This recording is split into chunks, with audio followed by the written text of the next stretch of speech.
Hey, didn't notice you there. Want to check out my me? Huh. Welcome back to the Mid-Mass channel. Today we're going to be talking about a very interesting topic, but before we get into that, I have to, of course, under contractual I'm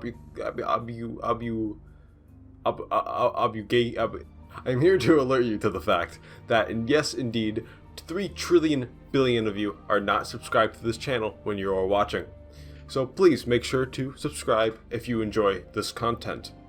But enough about that, let's get into the real reason you're here. To hear about the hardships every dungeon master has to face.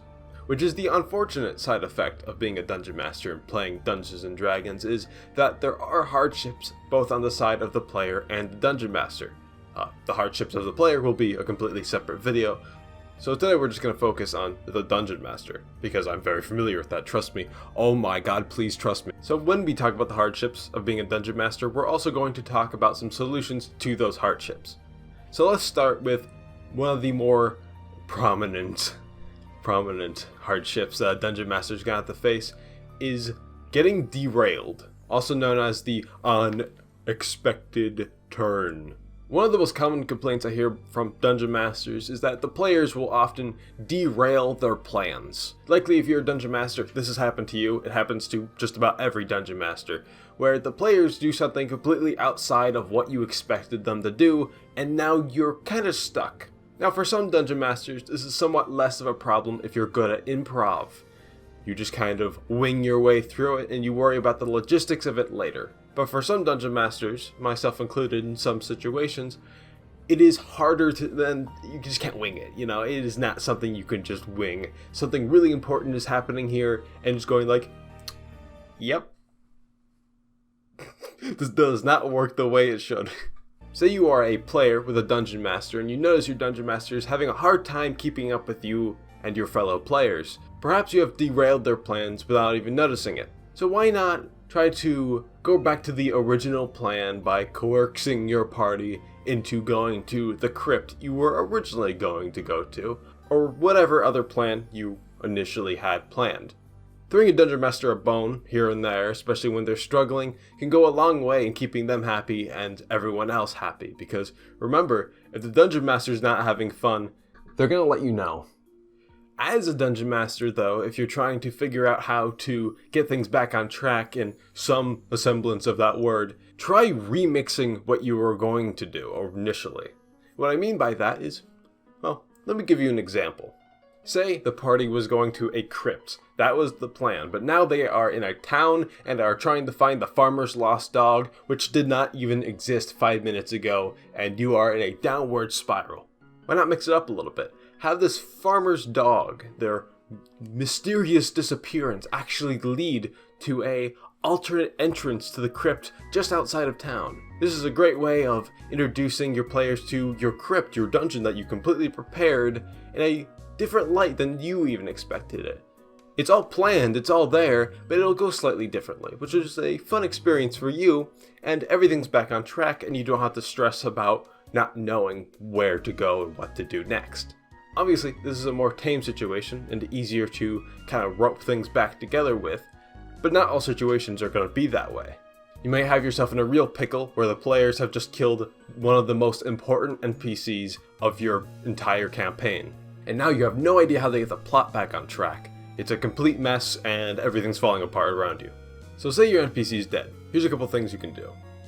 If you want the super easy way out with very little explanation, the best way to do that is to have one of the gods say, that mortal's life wasn't really fulfilled. I'm gonna give him a second chance. I'm just gonna bring him back. Easy as that. I'm God. I can do that. And then everything's back on track and you're fine. Obviously that might seem like a really easy cop-out and you might not want to do it that way. So let's continue a little bit. Maybe a lingering nearby undead crypt, like we just mentioned before, has a lingering energy and brings back this NPC as a zombie or a skeleton, or perhaps even a ghost if you're into that.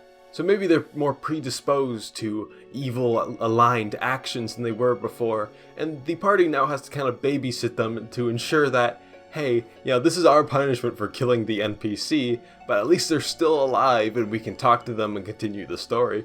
Or even better, if you want to be really, really sadistic with your NPC.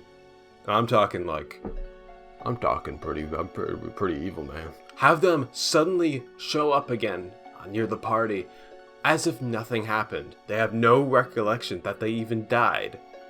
But it turns out that this body is not even the NPC, but rather a parasite controlling the body of the now deceased NPC. This can rope in an entire new plot point of your choosing, and is a fun way to be like, this is why you don't do bad things, party. This is why you don't do that. This is why you don't kill my fun NPC that I made for the story. And of course, there's lots of ways you can bring back a dead NPC, but these are just a few fun examples you could use. And it's better than just saying, the NPC has a twin brother with the exact same name, except there is a 2 at the end of his name. Unless that's the bit you're going for, which, by the way, is very funny. But just remember, as a Dungeon Master, there's never really a reason to panic if your NPCs die, or whatever dies, or whatever goes wrong, is because at the end of the day, you're the one doing all this. You're the one crafting all the stories. If something just doesn't die, or comes back, or goes some way, or does something, that's all up to you. So just don't panic. At the end of the session, maybe talk with your players. You can always work something out. Always work something out. This next part I like to call, Honey, I Killed the Party. Because this is the situation where you accidentally kill the entire party, also known as a TPK. This is every Dungeon Master's complete worst nightmare, and it is personally my worst nightmare. I have not done a TPK yet, but I do have a couple plans I'm going to share with you. Because moving on with a completely new set of characters, because your story has completely just ceased now that everyone's dead, is not a lot of fun for just about anyone. Unless your players are itching to try out a new character, or you're itching out to have a new set of players, the situation is just weird. So here's a couple ways you can bring back the party without being just like, you're alive, you didn't actually die. Because we like to have fun here on the Mid-Mass channel. So how did your party die? Did they die to a grand wizard? In that case, have the wizard bring them back to life through a crazed arcane experiment, and now the party must escape through the wizard's tower over the next couple sessions, kind of like some crazy temple run tower escape sort of deal. Maybe the players can grab a couple of cool magical artifacts on the way out as your way of saying, sorry, I wiped the entire party. Or perhaps maybe it was a horribly disgusting creature that mauled and clawed the entire party to death, and now, suddenly, the party's cleric wakes up in the monster's stomach. They cut their way out, freeing their now unconscious or dead comrades, and either one by one can help and try to revive some of them, or bring them into town and try to revive them with the local doctor. You can play that as a really grungy situation of your last party member trying to cling on for life, bringing back their friends, and see how it goes, hopefully good. Or if all else fails, the party wakes up in the afterlife. Not just any afterlife. The 9 circles of hell, where the party has to go through each circle of hell, fighting their way through every demon and husk in hell, and they have to fight our Lord and Savior, Manos Prime, until, inevitably, they escape. There are other many ways to take care of a TPK. I'm sure some of you have your own creative solutions, which I'd love to hear about in the comments. But we are moving on to our last topic here. The last struggle of Dungeon Masters, and arguably one of the hardest to deal with. I called this segment, That One Player. You know what I'm talking about. We all know what we're talking about. The player. Yes, that one. The one you see in your nightmares. We've all had that one player. This player takes many forms for many of us. Perhaps the player does literally nothing. Literally nothing. They just sit there the entire session, say nothing, do nothing, and then they leave. And they've done this for months. Or perhaps the player is extremely rude. They take items from the rest of the party members and try to dominate every roleplay that happens ever. Or even worse. Oh, even worse. They metagame. Oh, can't even mention the word. And obviously, there's lots of ways to deal with the player. But obviously there's a tried and true trick of walking up to your player calmly, looking at them like this and going, hey, can you please? And they might say, yeah, sure, I can try. You can kind of elaborate what they've been doing wrong, so on and so forth. And you come to a peaceful solution. And hopefully, for you, that's it. You don't have to deal with anything else. The player's now doing what the rest of the players are doing, and everyone's having a good time. But that's probably not the situation for a lot of us. Even after the talk, we still have problems with the players, or the players have a problem with the player, and so on and so forth. But remember, as I said before, you are the dungeon master. If this player is causing just too many problems for anyone else to have fun, yourself included, because you are very important, you are allowed to say, hey, you're not welcome at my table anymore. You gotta go, man. You gotta go. And as brash as that seems, it is necessary in a lot of situations. Some people can't be reasoned with. You can't undertale pacifist route every social situation, which is unfortunate because that would be a lot better than the situations that we have.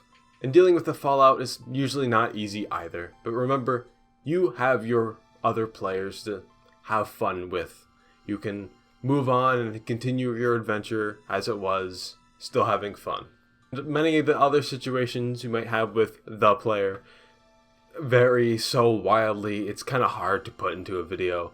But I just wanted to bring out the point that yes, you are allowed to say no to any player if they are causing too many problems. And if they try sticking around, hey, I mean, they're probably in your house or your server, so get them out of there.